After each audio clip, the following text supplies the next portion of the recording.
사람들은 사소하고 작은 것을 경시하고 큰 것을 무조건 선호하는 경향이 없지 않아 있습니다.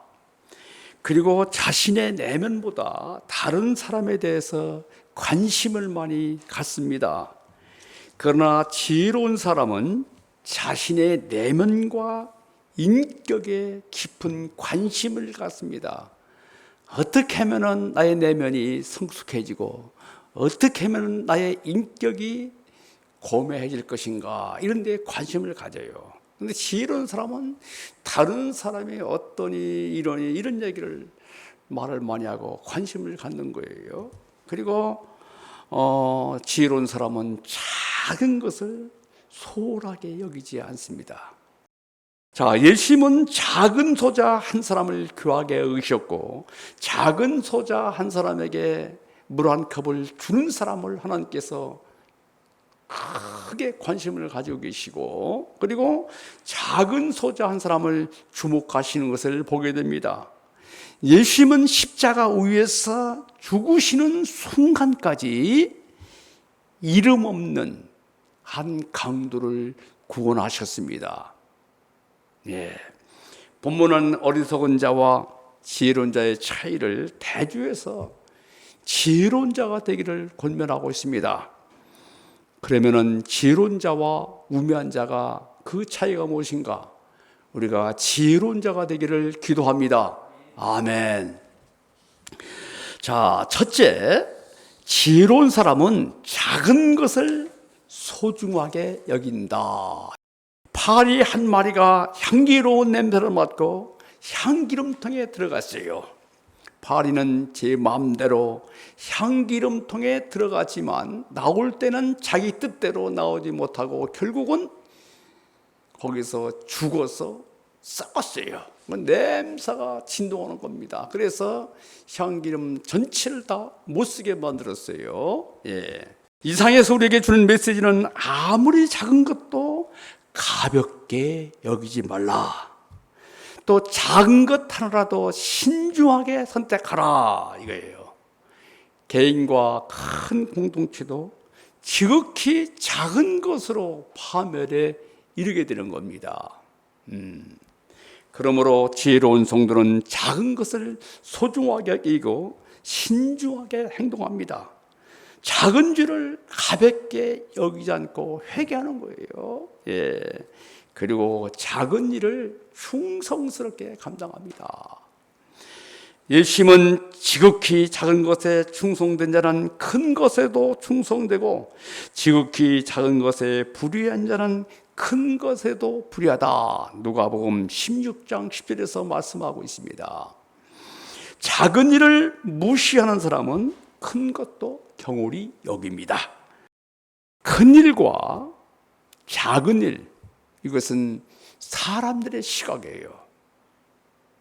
큰 것과 작은 거, 많고 크고 적고 크다, 이것은 사람들의 시각이에요. 하나님의 시각은 큰 일과 작은 일이 따로 없습니다. 주인의 관점, 하나님께서 보시는 관점은 큰 것과 작은 것으로 구별하지 않고 얼마나 충성스럽게 그 일을 했는가, 여기에 초점을 맞추는 것을 보게 됩니다. 우리는 주어진 내 몫에 만족합니까? 혹시 그 일이 하찮다며 대충 하지는 않습니까? 성공은 멀리에 있지 않습니다.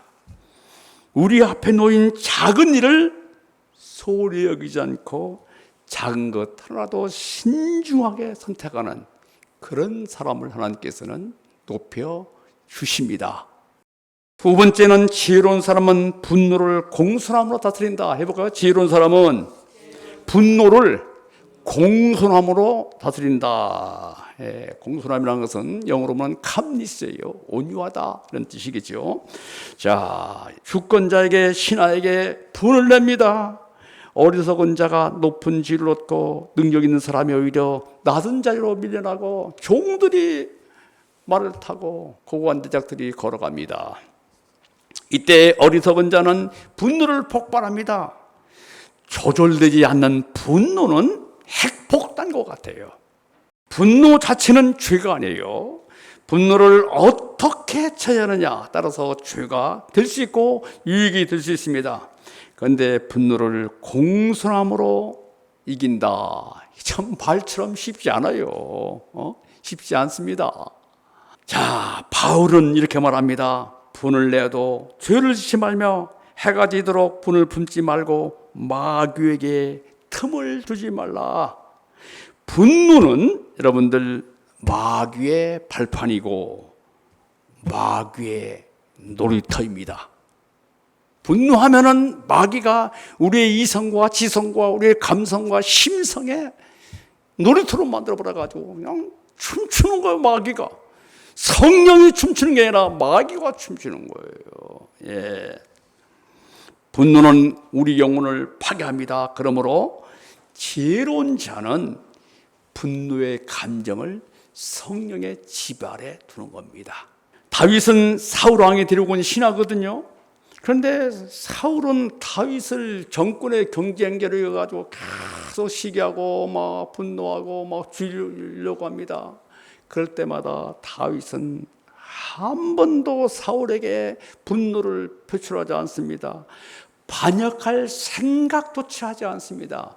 왜냐하면은 다윗은 생각하기를 하나님께서 사울을 기름 부어 왕으로 세우셨다.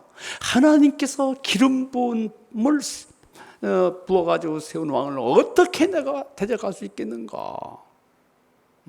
네. 그때 하나님께서는 질투하고 분노하는 사울을 패하시고 다윗을 주권자로 세우셨습니다. 예. 적자 생존, 약육 강시, 이것은 세상의 통기수 아닙니다. 하나님의 세계는 온유의 법칙입니다. 온유가 승리합니다. 아멘. 온유가 땅을 기업으로 받습니다. 자, 세 번째는 지혜로운 사람은 영원한 미래를 준비합니다. 어리석은 사람은 준비함이 없어요. 무딘 연장으로 일합니다. 그러니까 얼마나 힘이 들겠습니까? 그러나 지혜로운 사람은 평소에 연장을 잘 갈아가지고 사용하죠. 그러니까 힘도 덜 들고 능리로옵니다. 자, 인생이란 출전을 앞둔 병사와 같습니다. 훈련에서 땀 한 방울은 실전에서 피 한 방울과 같다. 이런 말이 있어요. 예. 어리석은 병사는 오늘 먹고 마시면서 내일의 출전을 준비하지 않습니다. 그러나 지혜로운 병사는 내일의 출전을 위해서 오늘 또 실전에 방불할 만큼 열심히 훈련합니다. 언제 주님이 오실지 누구도 알 수 없습니다. 그러나 지혜로운 성도는 언제나 때 주님이 오실지라도 주 예수여 오시옵소서 기쁨으로 맞이하시는 겁니다. 준비된 인생은 언제나 아름답습니다. 네 번째는 지혜로운 사람은 은혜로운 말과 분별을 갖습니다. 구원받은 성도 우리는 언어와 태도가 달라져야 됩니다. 성공한 사람들의 배후에는 성공의 언어가 있어요.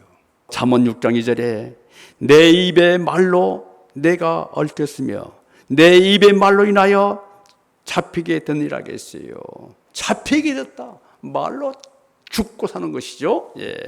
우리가 가진 것이 없어도 말로 덕을 베풀 수 있는 말은 인격의 표현이잖아요. 예. 자, 다섯 번째, 지혜로운 사람은 게으르거나 남을 저주하지 않는다. 게으른 자는 자기 집이 다 썩어도 석가래가 무너지고 막 곰뱅이가 썩고 뭐 해도 그냥 뭐 손 까딱하지 않습니다. 나태는 녹과 같다는 말이 있어요. 녹과 같다. 예, 나태가 우리 몸을 부식시키게 하는 뜻입니다. 그리고 게으른 사람은 자기가 자기 살을 뜯어먹고 사는 것 같다 했어요. 게으름은 게으름은 개인과 가정과 사회와 국가를 망치는 요인입니다. 예. 잠언의 11장 16절 읽어볼까요? 굉장히 참 우리에게 주는 메시지가 커요. 유덕한 여자는 존영을 얻고 근면한 남자는 재물을 얻는다. 유덕하다는 것은 유순하고 온유한 사람이죠. 사람들은 아주 아름다운 존영을 얻게 되는 것이고, 부지런한 사람은 재물 얻는다는 것이죠. 예. 시편 읽어볼까요? 109편 17절 18절. 그가 저주하기를 좋아하더니 그것이 자기에게 임하고 축복하기를 기뻐하지 않았더니 복이 그를 멀리 떠났으며 저주하기를 옷 입듯 하더니 저주가 물같이 그의 몸속으로 들어가며 기름같이 그의 뼛속으로 들어갔다. 그래서 바울은 이렇게 말합니다. 너희는 박해하는 자를 축복하라. 축복하고 저주하지 말라. 우리는 남을 저주하고 비방하기보다는 기도하고 복을 비는 삶을 사시기를 기도합니다. 자, 결론입니다. 지혜로운 사람은 작은 것을 소홀히 여기지 않습니다. 매사 선택을 신중하게 합니다. 지혜로운 사람은 분노를 공손함으로 이깁니다. 지혜로운 사람은 미래를 준비합니다. 지혜로운 사람은 은혜롭고 영적인 분별력이 있습니다. 그리고 지혜로운 사람은 게으르지 않고 내일을 준비합니다. 준비된 사람은 언제나 아름답습니다.